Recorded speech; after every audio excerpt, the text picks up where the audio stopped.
Bien le bonjour et bienvenue dans cette nouvelle vidéo où on explore ensemble les Epstein Files. Et là, on se fait un focus à nouveau sur les photos. Là, j'ai l'impression qu'on est dans l'espèce de temple qui était sur l'île Epstein et ça vient de me sauter aux yeux. C'est des photos que j'ai déjà vues. Je me suis dit, mais est-ce que ce serait pas l'intérieur tout simplement de ce lieu euh, à propos duquel les gens sont super intrigués? Donc, le temple sur l'île d'Epstein. Et je me dis, peut-être, peut-être. Donc voilà, on en était là, on reprend. J'enchaîne un peu les tournages là. Et on retourne directement sur cette pièce qui est un espèce de cabinet de dentiste, donc sur l'île. Donc c'est très glauque. Pourquoi avoir un cabinet de dentiste? Enfin, bizarre. Il y en a qui disent que c'est pour éviter, pour enlever des dents aux victimes qui étaient victimes de trafic humain, d'exploitation SEX. Il y a des rumeurs qui disent que c'est pour leur enlever les dents, pour pas qu'elles mordent, pour enlever les dents des cadavres, pour pas qu'ils soient identifiés. Il y en a qui font le lien aussi avec le fait que la dernière petite amie en date de Epstein, qui s'appelle Karina Chulak, était en école de dentisterie, donc peut-être ce serait son cabinet qui aurait été fait là. Ça explique pas cependant tous les masques là autour qui sont vraiment très très glauques et malsains. Enfin voilà, c'est vraiment pas une pièce. Pourquoi il y a ça dans un cabinet de dentiste? Enfin, et encore c'est pas un cabinet de dentiste à proprement parler, mais ouais c'est glauque, c'est bizarre.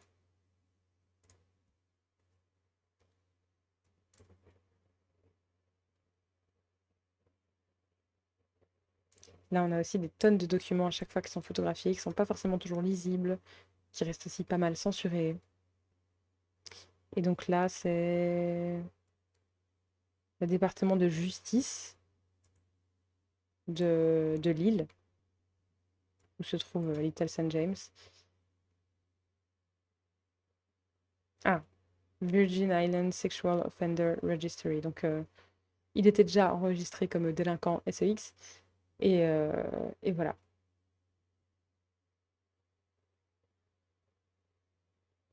Ok. S'il y en a qui sont motivés pour vraiment déchiffrer ce qu'il est écrit et traduire ou me dire en deux mots aussi ce que vous en déduisez en commentaire, n'hésitez pas. Donc voilà, il y a énormément de documents. Ça aussi, il y a une autre rumeur. Je ne sais pas si c'est ce catalogue-là à proprement parler, mais il y a une rumeur qui disait qu'il y avait des meubles, je sais plus c'était quoi le nom, mais des meubles qui étaient mis en vente très très cher et qu'en fait c'était des noms de code pour en fait acheter des humains, tout simplement. Et donc ça participerait au trafic humain. Donc je ne sais pas, le fait que là c'est photographié, etc., je me dis, c'est bizarre de juste prendre ça en photo comme preuve, donc peut-être à creuser. Là je ne comprends rien à l'écriture, je ne comprends pas du tout de quoi il s'agit. Qu'est-ce que c'est que ça? Et donc ça c'est carrément Little Saint James, hein, j'imagine que c'est le petit en-tête, le petit en-tête papier à en-tête de Lille, à disposition de Lille, je suppose. J'ai pas l'impression que ça ressemble à ça, mais peut-être c'est une inspiration, peut-être que ça ressemble plus à ça que ce que je crois.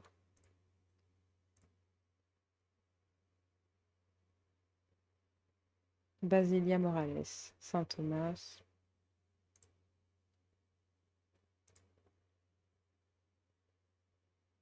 Ouais, c'est ça. Donc des projets de construction, etc. liés à Lille.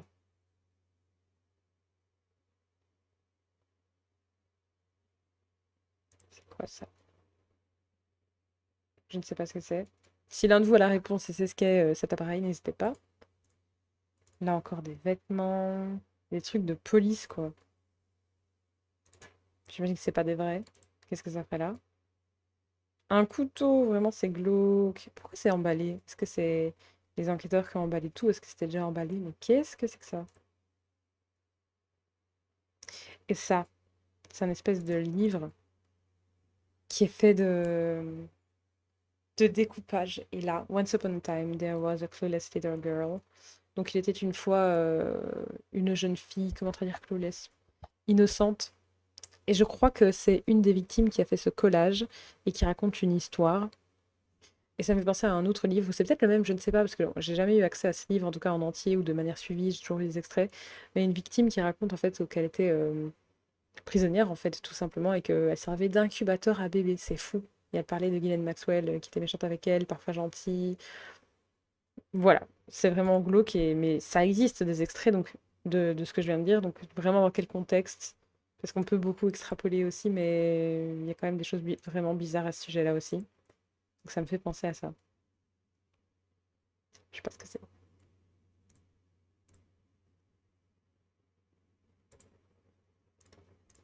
Quelqu'un qui s'adresse à Jeffrey. There are the checks registered for the small accounts. Check was for- Donc là, c'est un truc de relevé de compte, tout simplement, je pense. Ça, c'est quoi? Est-ce que c'est un relevé d'appel? Non.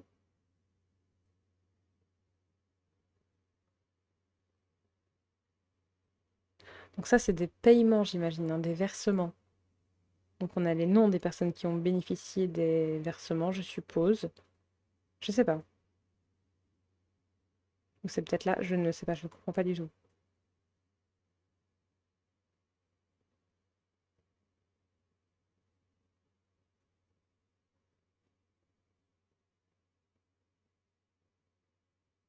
Ici, carrément, donc Mélanie Spinella, cadeau, 25 000 euros. Cash, File House. My God. L'envergure du truc.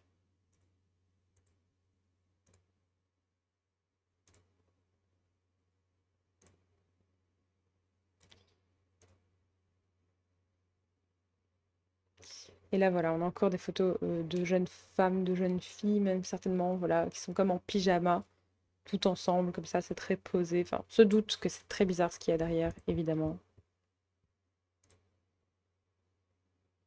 Là aussi, vraiment, dès qu'il y a des photos de jeunes femmes, je me dis, faut pas chercher trop loin, c'est glauque, c'est glauque, c'est glauque. Sur l'île, encore une fois. Ah, là, J.E. Personal, donc Jeffrey Epstein, personnel, et des photos avec des négatifs, etc. Et là, je crois qu'il a deux personnes dans ses bras de part et d'autre. J'arrive pas trop à distinguer.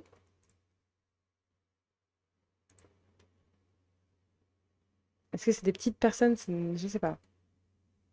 Est-ce que ce sont des enfants? I don't know. Et là, c'est glauque aussi.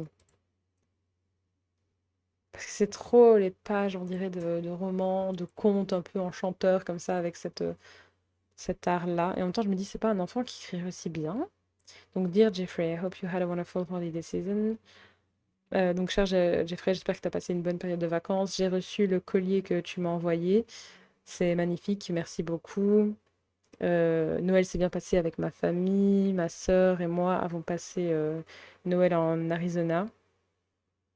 Euh, I performed on New Year, donc je me suis produite pour le Nouvel An avec le cirque de Tatata. Alors,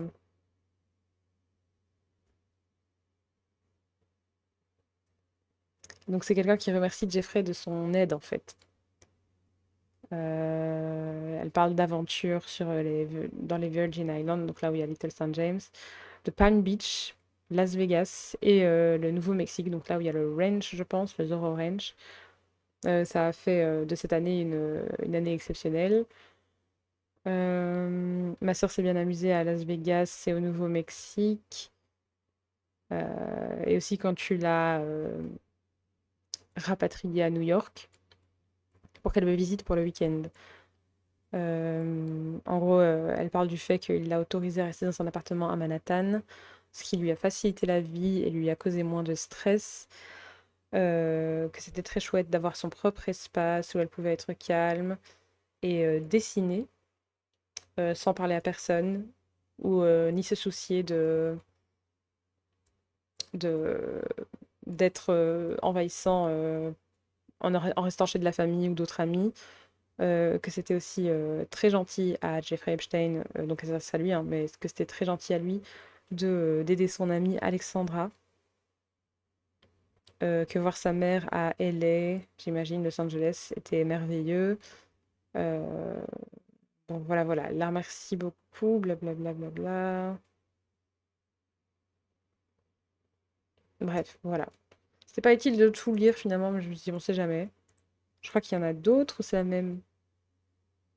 Non, c'est la même. Est-ce qu'ils l'ont photographié 500 fois, genre?